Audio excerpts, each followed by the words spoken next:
Yo, welcome back to another video. It's your boy Corey the Man. We back in here.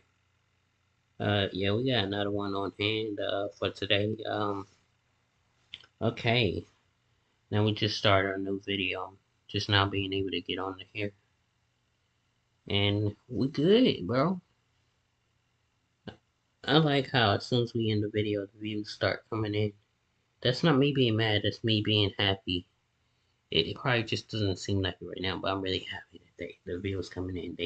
They watching the video like, I watched your video and I liked it. I don't ever get any of those texts. I'm just exaggerating.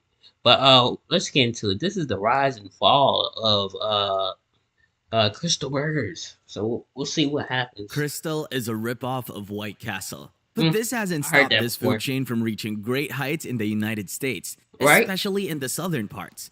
Krystal has I a live in menu of Tennessee, miniature food, so and with how Krystal became prominent for its small square hamburgers or sliders, depending on where you're from, you could say bigger isn't always better. It's because of the size of their hamburgers that DJ Dewey Phillips and Elvis Presley loved Krystal. It even had a loyal customer in Dolly Parton. But this right. food chain's journey wasn't always crystal clear. It faced money troubles and was on the verge of losing its business. This is the not so crystal clear story of the Krystal fast food chain. I ain't gonna lie, when It all Crystals be began having when that Rhodey Davenport Jr., one of bacon Krystal's on founders, steak, I be visited White going. Castle. When Davenport saw how White Castle operated and still had customers despite the country being in the Great Depression, he paid attention to what made White Castle unique. Davenport Jr. noticed that White Castle's customer appreciated their cleanliness, pleasant and well-trained staff, and cheap yet filling meals. He believed he could replicate this and returned to Chattanooga, sharing his concept with Glenn Chattanooga. Sherrill, and the two That's decided to where create their I'm fast food from, chain. bro. It Don't was try to time to find me, choose a but name, that's where I'm and from, according to y'all. Krystal, their name only came about by pure chance. Davenport Jr. and his wife, Mary McGee Davenport, were coming down a I didn't know mountain he came road here. when she That's spotted a what's up. lawn ornament shaped like a crystal on a neighbor's lawn, and an idea I struck wonder her. why he chose She told Chattanooga her though. husband that since he and his Kind of partner crazy. prioritized cleanliness, they should name their restaurant Krystal. Mary based the name she suggested on the expression clean as crystal, and so Davenport and Cheryl had their name. They added a That's my twist to grandma change name. the C from crystal to a K. The founders opened their first restaurant, a modular porcelain stainless steel building built in Chicago and assembled in Chattanooga on October 1932. Their building had a crystal ball on it, in reference to where the idea for their restaurant's name came from. The founders copied everything they felt made White Castle special, including White Castle's small menu. But Crystal even had a smaller menu and only offered burgers and coffee. However, the odds were against them. Enjoying the video? Don't forget to like and subscribe to this channel for more. We'll The see. United States was in the Great Depression, and people still had reservations about ground beef in their burgers. Although White Castle had removed some of the prejudice against ground beef, some people still thought it was unsanitary. Crystal's co-founders weren't discouraged, and they proceeded as planned. They were convinced that they were on the right track when their first customer, French Jenkins, spent only 35 cents when he ordered 6 Crystal burgers and a cup of coffee. Their conviction doubled Damn. when their second customer, Roy Ward, ordered 12 Crystal burgers just to prove that he could eat more than Jenkins, the first customer. This competition would become the basis for the restaurant's official eating competition, the Crystal Square Off, which the company formed later in 2004. The Major League Eating approved the competition, which took about 8 minutes. The rules of the competition were simple. Contestants were to eat the most burgers, and there should have been instances where the contestants ate more than 100 burgers within 8 minutes. The Crystal Square Off was short-lived, with the last event taking place in 2009. Due to their cleanliness image, Crystal had white uniforms for their employees. Also, the restaurant served its customer using cheap porcelain, which was different from what the other fast food services used. The image did the business well, and it was one of the core reasons behind its acceptability. Soon, the founders began to think of expansion. After the Second World War, as the economy began to improve, so did sales. Crystal started to evolve and expand to other locations slowly, but there was a limit to their expansion. The company had made a deal with White Castle that their business would not extend to the north, where White Castle had influence. In return, White Castle also promised that it wouldn't extend to the southeast, where Crystal had its influence. The reason for the deal was the two companies offering similar products and competing against each other would be mutually destructive. The deal remained in place when Davenport, who served as the company's president, died in 1943, and even when his partner, Sherrill, who succeeded him, resigned in 1961, R.B. Davenport III and successive leaders kept strictly to the deal. In the 50s, there was a great demand for cars in America, and businesses began to respond to this demand. Since Americans love to drive everywhere and anywhere, Krystal stopped building sit-in restaurants. Their new locations were drive-through restaurants where customers could order meals from their cars and eat in them. The demand for fast food rose even higher in the 60s and 70s, and these fast food restaurants became more of a necessity than a luxury. With the workforce explosion in America, convenience and speed became what guided customers' tastes. So Krystal began to phase out its drive-through and build units that allowed customers to sit in for convenience or take out their food. However, there was a problem. Krystal didn't want a franchise. The company believed that franchising would only affect its revenue. It wanted to continue to expand but preferred that the company owned new outlets. Its competitors, McDonald's and Burger King, relied heavily on franchising to spread their influence faster. Krystal didn't panic. The business had a bag of tricks up its sleeve and it began to use it. In 1967, Krystal began to embark on marketing.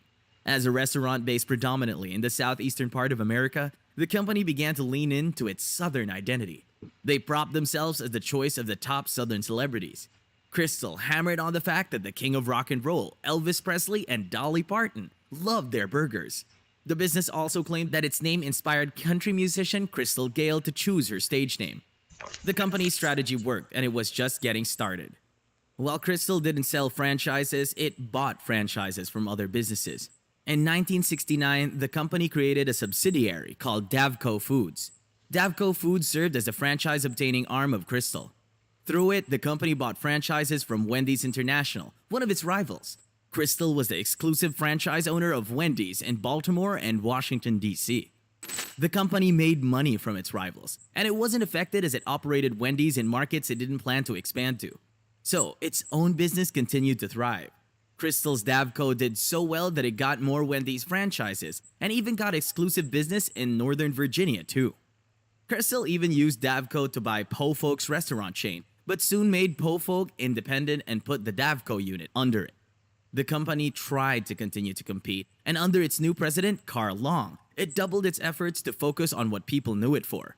However, it wasn't enough. The company's expansion slowed, sales became poor, and competitors overcame it with new kitchen technology. The company that once had a clear path to success became lost. Davenport III wasn't ready for his father's work to go down the drain. Cooperating with Long, Krystal made some intensive capital improvements. Krystal hired and trained new staff, got the latest kitchen equipment, and added new items to its menu. Sales improved massively, but the company wasn't out of muddy waters yet. Due to the investment, the company could barely break even. The only way out was for it to expand fast. Davenport III led the fast food chain to begin to sell the franchises in 1990.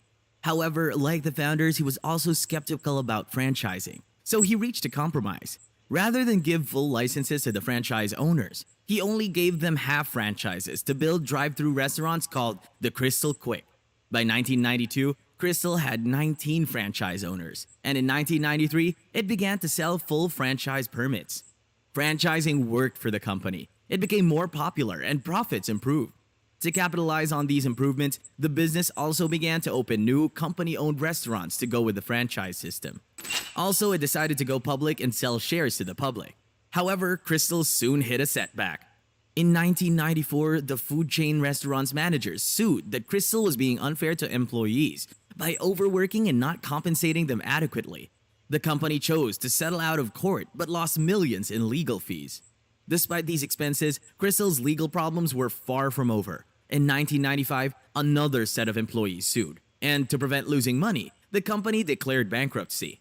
In 1997, the company got out of bankruptcy, and Port Royal Holdings, which Philip Sanford, a former Coca-Cola executive, owned, bought the company.